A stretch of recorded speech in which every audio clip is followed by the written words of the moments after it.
जो देखिए तस्वीरें बड़ी डराने वाली तस्वीरें हैं और नेपाल में 2 दिन से यही हिंसा का दौर चल रहा है। नेपाल में जबरदस्त बवाल है और उस बवाल के बाद यहां तक कि प्रधानमंत्री को इस्तीफा देना पड़ा है, कई सारे मंत्रियों को अपना पद छोड़ना पड़ा है। नमस्कार, आप देख रहे हैं आज तक, आपके साथ मैं हूं सईद अंसारी। स्वागत है आपका इस समय की और अभी तक की सबसे बड़ी खबर नेपाल से ही आ रही है। नेपाल की राजधानी काठमांडू के मेयर बालेन्द्र शाह को अंतरिम प्रधानमंत्री बनाने की मांग अब तेज हो गई है, क्योंकि प्रधानमंत्री ओली ने इस्तीफा दे दिया है और उसके बाद अब ये बालेन्द्र शाह के नाम की वहां पर मांग उठने लगी कि बालेन्द्र शाह को अंतरिम प्रधानमंत्री बनाया जाए और उसी के बाद उन्हें प्रधानमंत्री भी बनाया जाए। तो छात्रों का यह आंदोलन जो कि हिंसक हो उठा था और उस आंदोलन ने इतना हिंसक रूप ले लिया कि वहां के कई मंत्रियों समेत प्रधानमंत्री के निजी आवास तक में तोड़फोड़ की गई, आगजनी की गई।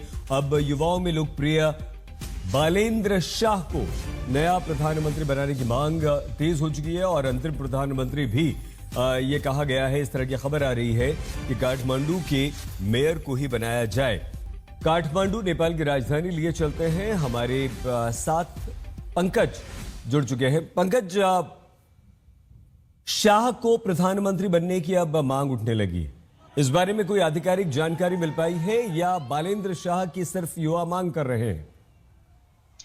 देखिए, ये बालेन्द्र शाह के जो समर्थक है, जो पिछले 2 दिनों से इन प्रदर्शन में शामिल रहे, उनके तरफ से मांग उठ रही है कि बालेन्द्र शाह के ही नेतृत्व में अब अंतरिम सरकार का गठन किया जाए। क्योंकि ये जेनजी लोग इस सड़कों पर उतरे थे, तो उनकी मांग है कि किसी युवा को बनाया जाए। वो कोई भी पुराने नेता, कोई भी पुराने ब्यूरोक्रेट्स या कोई भी पुराने जो चीफ जस्टिस हैं, उनको वो स्वीकार नहीं कर रहे हैं। वो जो सड़कों पर प्रदर्शन कर रहे हैं, उनकी मांग है कि किसी युवा के नेतृत्व में ही बनाया जाए, ताकि वो समझ सके कि युवाओं की समस्या क्या है। और बालेन्द्र शाह जो काठमांडू के मेयर है, वो काफी लोकप्रिय है काठमांडू में भी और काठमांडू के बाहर भी। पंकज, 1 मिनट आप हमारे साथ बने रहिए, लेकिन और बात हम आपसे करते रहेंगे। लेकिन ये तस्वीरें जो हम आपको दिखा रहे हैं, देखिए तस्वीरें काफी खतरनाक है। पथराव हो रहा है, झड़प हो रही है, आंसू गैस के गोले छोड़े जा रहे हैं, गाड़ियों में आग लगाई जा रही है, घरों में तोड़फोड़ की जा रही है और अब सुरक्षा बलों की जो गाड़ियां हैं उनको रोक दिया गया है, टायर सड़कों पर चलाए जा रहे हैं, प्रदर्शनकारियों को गोली लगी है।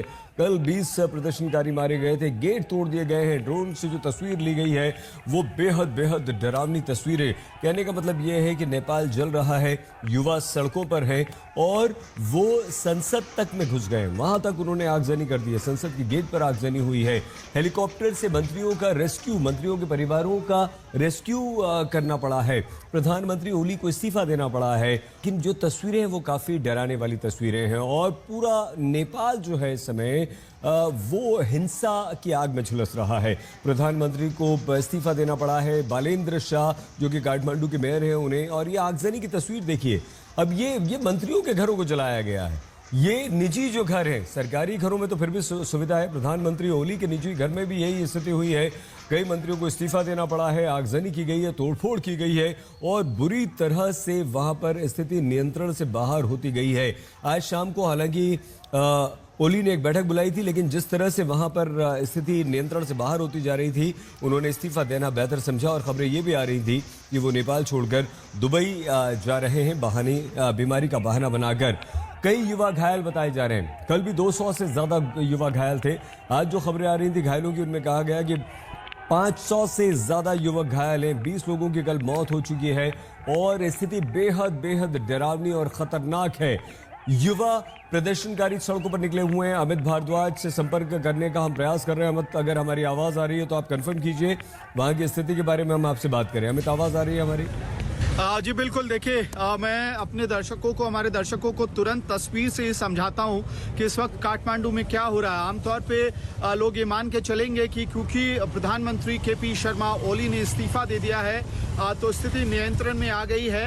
एक तरफ जहां जश्न का माहौल है काठमांडू के अंदर, नेपाल के अंदर, वहीं इस वक्त जेनजी प्रोटेस्ट खत्म नहीं हुआ है। ठीक मेरे पीछे आपको दिखाई देगा आगजनी के हालात है और पीछे आसमान में जो ये धुआं दिखाई दे रहा है, असल में हिल्टन होटल है जो नेपाली कांग्रेस के एक बड़े नेता की ओनरशिप में है, ऐसा यहाँ के स्थानीय लोगों का मानना है, जिसकी वजह से वहां पे आगजनी हुई है। ठीक हमारे जब कैमरा मैं फ्लिप करूंगा, ये धुआं अभी अभी वहां से और ज्यादा उठना शुरू हुआ है। वहां बताया जा रहा है कि पुलिस चौकी है, जो पुलिस की स्टैब्लिशमेंट है उसको टारगेट किया गया है। एक और डिस्टिंक्शन यहाँ जरूर लोगों ने, प्रदर्शनकारियों ने किया है, आर्मी के किसी स्टैब्लिशमेंट पे आपको अटैक होता हुआ नहीं दिखाई देगा, और जो पुलिस का स्टैब्लिशमेंट है उस पे गुस्सा निकला है। उसकी वजह है कि जो आर्म्ड पुलिस फोर्स है नेपाल की, उसने टीयर गैस शेल्स और गन शॉट्स चलाए, ऐसा आरोप प्रदर्शनकारियों का है। कुल मिला के प्राइवेट प्रॉपर्टी से लेके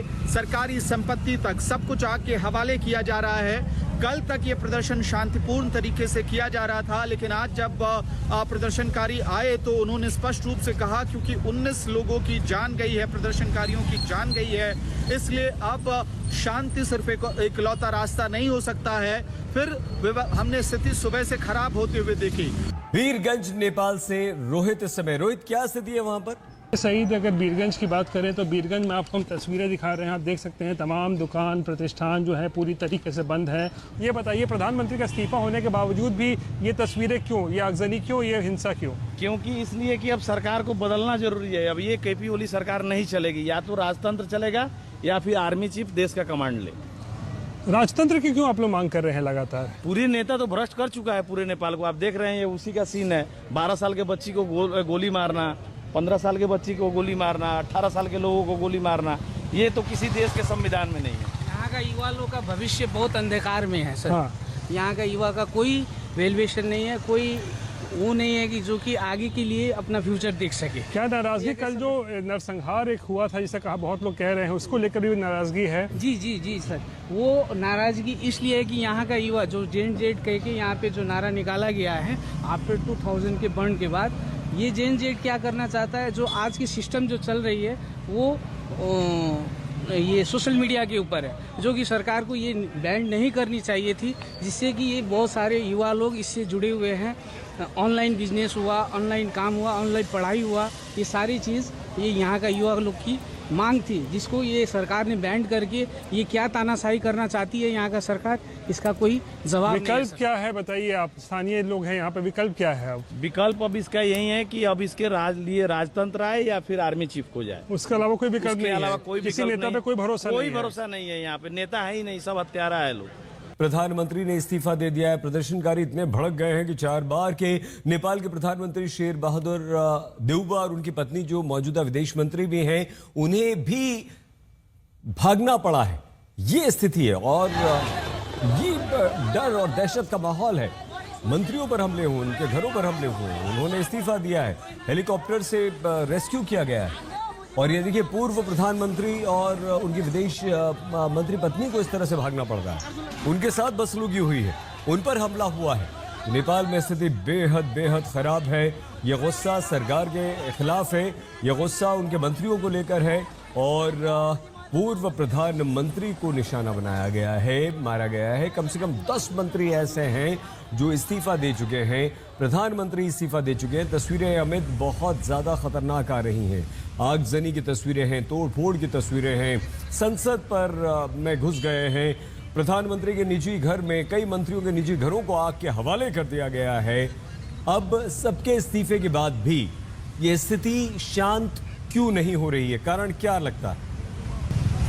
सही देखिए, इसके पीछे सीधा कारण ये है कि जो उनका मानना ये है कि चाहे वो वर्तमान की सरकार जो इसका नेतृत्व केपी शर्मा ओली कर रहे थे, उनकी पार्टी का सवाल हो, या फिर प्रचंड जो भूतपूर्व प्रधानमंत्री रहे उनकी लेफ्ट पार्टी का सवाल हो, माओइस्ट पार्टी का सवाल हो, और या नेपाली कांग्रेस का सवाल हो। ये तीनों ही पार्टियां जो मेजर पार्टियां हैं नेपाल की, उन तीनों ने आपस में एक समय पे एक दूसरे के साथ सरकार बनाई है, सरकार चलाई है। इस वजह से नेपाल के आम लोगों का भरोसा पॉलिटिकल क्लास से खत्म हो चुका है, नंबर 1। नंबर 2, उनका मानना है कि भ्रष्टाचार नेपाल में चरम पे है। नंबर 3, उनका मानना है कि जो इन्फ्लेशन है वो बहुत ज्यादा बढ़ चुका है, बेरोजगारी बढ़ गई है, और सबसे ज्यादा जिस बात ने ट्रिगर किया यहाँ के लोगों को वो ये है कि पॉलिटिकल क्लास के बच्चे विदेशों में रह रहे हैं, एक शानदार लैविश जीवन जी रहे हैं, और यहाँ के लोगों को भारत खाड़ी देशों में जाके काम करना पड़ता है, मेहनत का मजदूरी करते हैं, उसके बाद भी ज्यादा टैक्स देके भी उनका गुजर बसर इस देश में नहीं हो रहा है। और यही वजह है कि गुस्सा अब तक खत्म नहीं हो रहा है। क्या नाम है आपका? मेरा नाम है गोकुल उमागाई। लोग यही समझना चाह रहे हैं कि इस्तीफा हो गया, सभी प्रधानमंत्री का, मंत्रियों का इस्तीफा हो रहा है, इसके बाद भी नाराजगी खत्म नहीं हो रही है जो नए लड़के हैं उनकी। ये इसमें क्या है कि ये प्रधानमंत्री ये सब लोगों ने राजीनामा दिया है, इसी से नहीं पूछता है। इसमें क्या होना चाहिए कि संसद विघटन होना चाहिए। अच्छा, संसद विघटन होना चाहिए, उसके बाद ये जो लोग सड़क पर आया है उसको नेतृत्व भी उसमें रहना चाहिए, तब युवा वर्ग को सही निकास निकलेगा। तो क्या आप लोगों को लग रहा है कि बलेंद्र शाह अब फिलहाल बालेंद्र शाह, रवि लामी छाने, हरक सांगपांग और ये लोग मिलके ऐसे लोग मिलके देश में एक विकास का लहर ले आना चाहिए। हम जैसा लोगों को गौरे खाने का आप लोग एटलीस्ट एक बार एक नए चेहरे पर दाव लगाना चाहें। हाँ, नया चेहरे पर नया विजन जिसका है उसी को हम देना चाहता है। हमने वोट तो इनको दे दिया है, लेकिन इनने अपने लिए काम किया है, हमारे लिए नहीं किया है। हम टैक्स भरते हैं, सभी पूरे भरते हैं, हमको कुछ नहीं है इस देश में। तो इसी जवाब से आप सही समझिए कि कैसे जो पॉलिटिकल क्लास है, जो रूलिंग क्लास है नेपाल का, उसमें अपना ट्रस्ट खो दिया। और खास तौर पे ये इस वजह से हो रहा है क्योंकि चुनाव जब भी होते हैं, कोलिशन की सरकार बनती है, एक दूसरे के विपक्षी आपस में आके सरकार बनाते हैं और उसके बाद जो पॉलिटिकल क्लास है वो चेंज नहीं होता। इस वजह से नाराजगी है। 70 साल से ज्यादा उम्र के ज्यादातर पॉलिटिशियंस नेपाल की दशा और दिशा को तय कर रहे थे और यही वजह है कि जो जनजी क्लास है उसने आके विरोध प्रदर्शन किया है। भ्रष्टाचार, बेरोजगारी, इन्फ्लेशन, ये अहम मुद्दे हैं यहाँ के। बिल्कुल ठीक है, आप बने रहिए हमारे साथ अमित। लेकिन देखिए, आप प्रधानमंत्री को इस्तीफा देना पड़ा, खबरें इस तरह की आ रही हैं कि वो इलाज का बहाना बनाकर दुबई भाग सकते हैं। होम मिनिस्टर ने इस्तीफा दे दिया है। कम से कम 15 मंत्री ऐसे हैं जो इस्तीफा दे चुके हैं, जिसमें एग्रीकल्चर मिनिस्टर, जिसमें हेल्थ मिनिस्टर, सब महत्वपूर्ण विभागों के मंत्रियों ने अपना अपना इस्तीफा दे दिया है। लेकिन हिंसा थमने का नाम नहीं ले रही है और लगातार हिंसा की खबरें आ रही हैं। तो खूनी प्रदर्शन जो है नेपाल में वो लगातार चल रहा है। प्रधानमंत्री ने इस्तीफा दे दिया है, कम से कम 10 मंत्री इस्तीफा दे चुके हैं।